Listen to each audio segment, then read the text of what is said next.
some of you, well, okay, only one of you, but at any rate, the lengths I go for my students, mentioned that it would be good if we had this presentation online about the dative of possession. So I'll just go through these slides and try to give a little explanation about what's going on, about how to take apart these sentences. So again, the technical label for this use of the dative case is the dativus possessoris. Possessor, possessoris, a third declension noun, the dative of the possessor, because this dative shows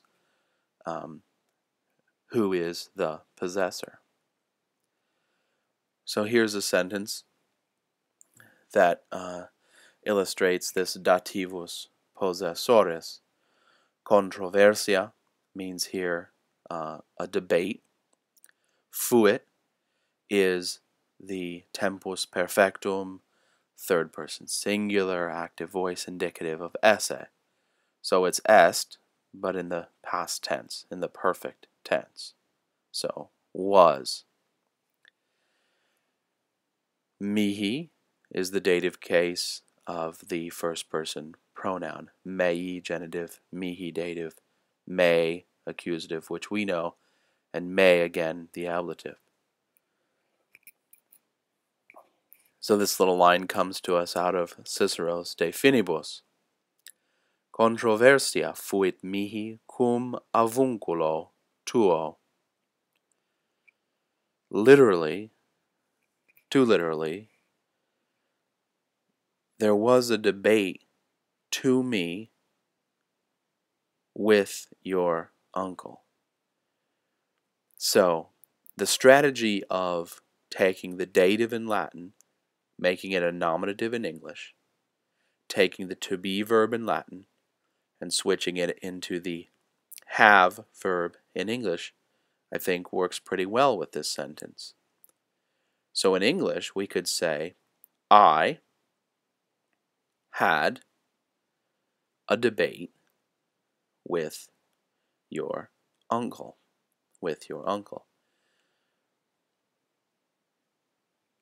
So that's one way of handling the dative of possession.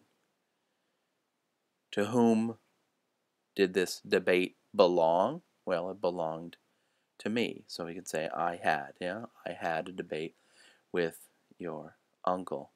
There was a discussion between us, a debate between us. We see the casus dativus there in mihi.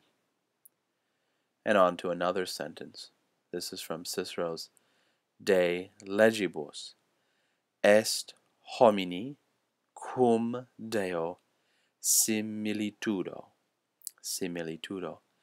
And the only word there that we don't know at this point, we've talked about Deus Dei a lot in as we've gone over various prayers, of course.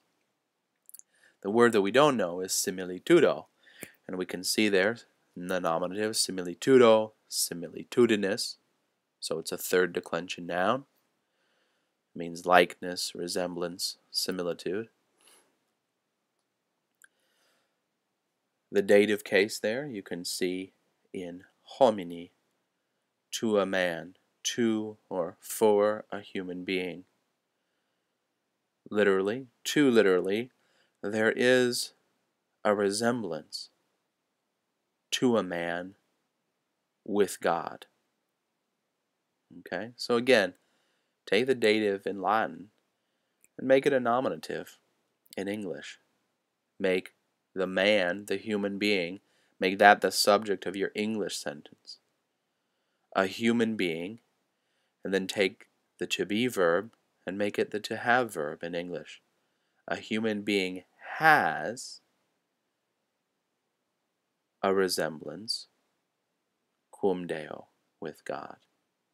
A human being has a likeness to God, has a likeness with God, has a resemblance with God. Something along those lines.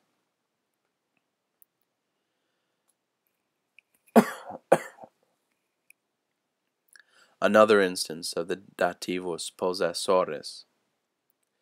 In this sentence, we have a bunch of words that we haven't seen before, but his, we do know, right? His can be the dative plural or the ablative plural from hic, hake, hawk. What are some other words here that we don't know? Erat is the imperfect tense, third person singular act. Well, I guess we shouldn't say active voice there. That's just there is only one voice really with the verb to be.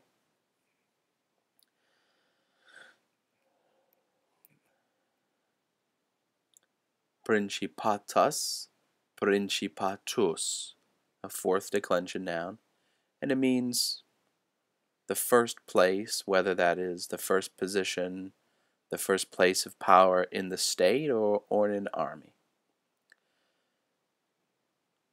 Contentio, contentionis, contest, contention, strife. And then we see the casus dativus there.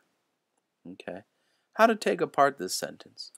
Well, the first thing as always is to see the nominative, contentio, and to see the verb, contentio erat.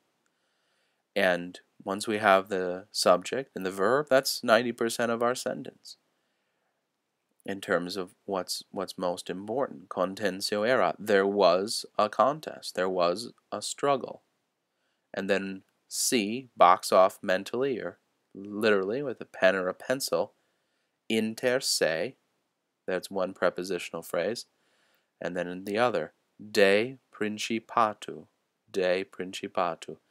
De here meaning about, concerning, over, that sort of thing. So two prepositional phrases, and then his. So perhaps we should deal with that first after we've dealt with contentio erat. There was a contest, there was a struggle, his, for these guys, The guys comes out of the context. The context, it could be women, right? It could be neuter things. But probably guys here, okay? There was a struggle for these guys, and then tack on the prepositional phrases. Inter se, among themselves, de principatu, about the principate, about who was going to be first in the army or who was going to be first in control of the state. So that's a way to take this apart. Now, once we see how to take it apart in terms of Latin, then we can come up with something in English that sounds a little better. And again, we could say, right, we'd take our dative and make that the nominative in our English sentence. These guys had a struggle, inter se, among themselves, de principatu, over who was going to be first, over the first position. And one more example here of the dativus possessoris. And this comes to us from Salus' work about the struggle with Catiline. At Catoni studium modestiae decoris erat.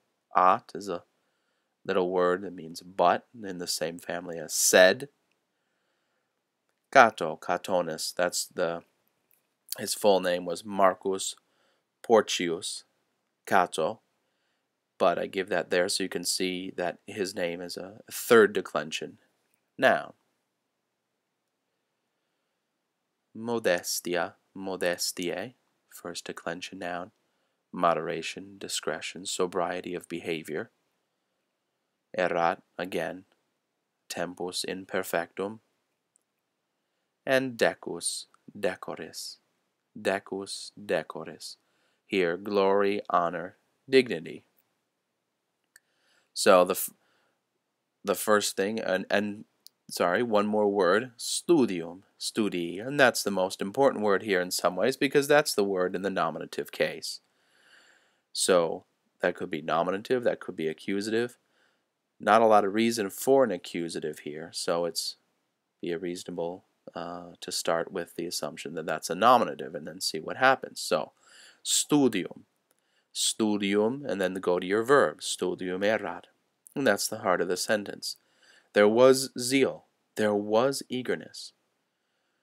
Then go to that dative, katoni, to Cato. That is, there was zeal which belonged to Cato. So, again, maybe switch this around where the dative becomes the nominative in English. Katoni becomes Cato. Cato had zeal. And that's the sentence, more or less. But Cato had zeal, and then modestiae and decoris. Which case are those words in? Well, they're in the genitive case. Modestiae decoris. And here it's a sort of objective genitive. He had zeal for sobriety of behavior, for dignity, for honor. Studium modestiae, studium decoris. But Cato had zeal for sobriety, zeal for dignity. Okay, and there you have some examples of the dativus possessoris.